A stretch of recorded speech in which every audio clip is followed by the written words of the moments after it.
Halo, bertemu lagi di renungan hari ini ya. Puji Tuhan, hari baru, berkat baru, penyertaan Tuhan yang selalu ada dalam hidup kita. Amin ya. Kiranya semakin hari kita semakin mencintai Tuhan lebih lagi ya. Semakin hari kita semakin mengerti arti hidup kita ya. Semakin hari kita semakin tahu ya bahwa menjalani hidup itu haruslah sesuai dengan kehendak Tuhan ya. Jangan sampai keberadaan kita di dunia ini sia-sia. Amin ya. Ini memang membosankan, tetapi sekali lagi ini kenyataan yang harus kita terima ya. Jangan sampai kita menyanyiakan hidup kita ya, tetapi lakukan apa yang menjadi kehendak Tuhan saja. Amin ya. Saling menolong ya. Saling menolong untuk bisa melakukan apa yang menjadi kehendak Tuhan, karena kita tahu ya, penghakiman itu hanya miliknya Tuhan. Amin ya. Manusia tidak boleh saling menghakimi, tapi tugas kita tuh saling dukung, saling tolong ya. Seperti para murid, para rasul 2000 tahun yang lalu. Amin ya. Kiranya semakin hari kita semakin bisa mendekatkan diri kepada Tuhan lebih lagi ya. Semakin bisa menjangkau jiwa-jiwa lagi ya, untuk bisa kembali kepada Tuhan. Amin ya. Kiranya nama Tuhan saja dipermuliakan dalam hidup kita. Jangan belok kiri, jangan belok kanan, tapi lakukan apa yang menjadi kehendak Tuhan saja. Amin ya. Dan biarlah di dalam hidup kita yang sekali ini ya, kita bisa benar-benar mencintai Tuhan dengan benar. Kita bisa benar-benar melakukan apa yang menjadi kehendaknya saja ya. Jangan bosan, sekali lagi ya, jangan bosan. Kita harus bisa menerima kenyataan bahwa ini yang dikehendaki Tuhan ya. Yang salah di mata Tuhan itu tetap salah, yang benar tetap benar. Tetapi dosa sebesar apapun ya, di hadapan Tuhan bisa diampuni, asalkan bertobat ya, asalkan bertobat. Amin ya. Puji Tuhan, amin. Kita akan lanjutkan membaca dan merenungkan ayat firman Tuhan, diambil di kitab 2 Samuel ya, pasal yang ke-16 ayat 1 sampai ayat 4. Judul perikopnya, Daud bertemu dengan Siba.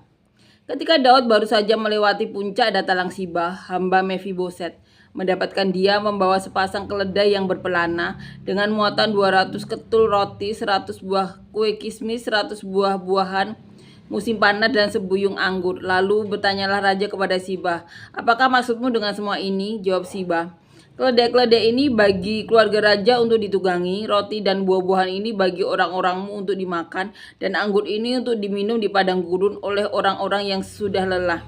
Kemudian bertanyalah raja, "Di manakah anak tuanmu?"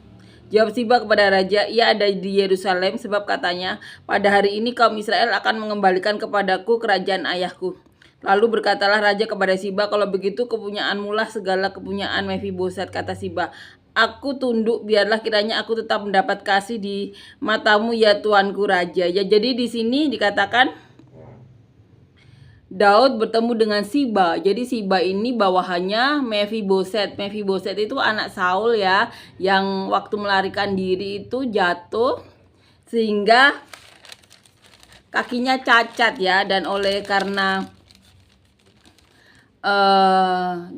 Daud cinta Tuhan ya, dan ingat akan janjinya kepada Yonatan, dia ada perjanjian darah ya dengan anak Saul, sehingga dia mencari anak dari Yonatan ya, atau cucunya Saul, dan ketemulah Mefiboset ya. Dan di sini Siba itu hambanya Mefiboset ya. Jadi ketika Daud baru saja melewati puncak, datanglah Siba hamba Mefiboset ya, mendapatkan dia membawa sepasang keledai untuk yang berpelana dengan muatan 200 ketul roti ya, itu yang dikatakan, 100 buah kue kismis, 100 buah-buahan musim panas dan sebuyung anggur ya, itu yang dibawa oleh Siba.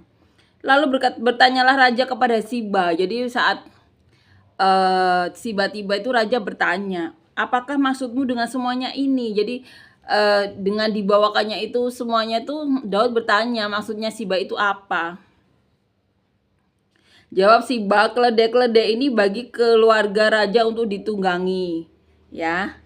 Roti dan buah-buahan ini bagi orang-orangmu untuk dimakan, dan anggur ini untuk diminum di padang gurun oleh orang-orang yang sudah lelah." Itu yang dikatakan Siba.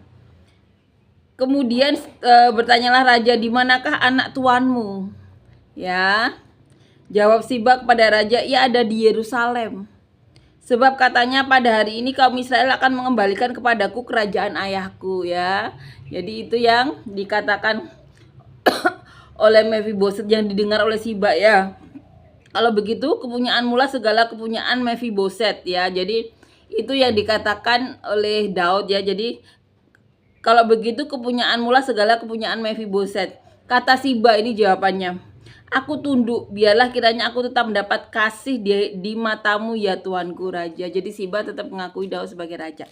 Amin ya, puji Tuhan, amin. Kiranya kita lebih bisa mengenal isi hati Tuhan ya, karena Tuhan itu tidak berubah dari dulu, sekarang sampai selamanya, keputusannya tidak berubah ya. Jadi kita dengan membaca Alkitab ini ya, tentunya kita bisa mengerti apa yang dikehendaki Tuhan, apa yang boleh, apa yang tidak, karena Tuhan itu tidak berubah dari dulu, sekarang dan selamanya.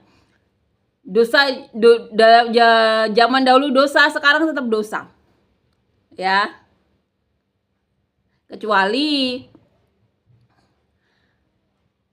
sudah ada firman atau nabinya atau utusannya ya, seperti saat almarhum pendeta Yesaya Pariaji diberitahu oleh Tuhan mengenai perjamuan kudus yang benar ya.